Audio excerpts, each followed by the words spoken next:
of how we care for each other, how we show up for each other. I love cooking for my children. I love going to my parents and cooking a massive roast dinner and just taking care of the people I love. So yes, definitely that marries really closely for me with Indian cuisine, but minus as many oils and fats. I don't use ghee. I just cook with olive oil is my favourite thing to cook with. Scrolling your comments, guys. What is your favourite food and what makes you the most happy? Trying to catch up. I know I've talked so much, so I'm a little bit behind. So trying to find some comments that I can read out that are suitable.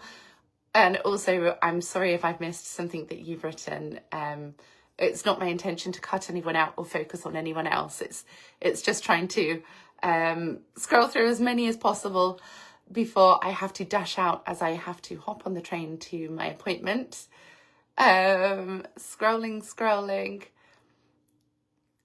Ariane says, I love you, friends. So good luck. Please answer me. Thank you for joining. I hope you are well. There are some really random comments. Sohail says, hi and welcome. Fakuruddin says, hi, friend. Thank you for joining. I hope I said your name somewhat recognisably. Ben says, you are a strong person, Tracy. I wish I was strong like you. Oh, thank you, Ben. And do you know what? I never used to be strong. I was a doormat. I was a very silent child. As I've shared before, I had to have speech therapy to even speak because I was always mute. I always felt like an inconvenience. I was in multiple abusive relationships. Then I got to a point where I just could not take it anymore. I was always the underdog. I was always the person that was used and abused and taken advantage of. I am going through diagnosis for autism, which I have my ADHD combined type diagnosis. I think lots of people have ADHD these days, but as my son has autism and ADHD, he was diagnosed in primary school. I was never diagnosed, but it's obviously hereditary. And it does make you a very vulnerable, naive person.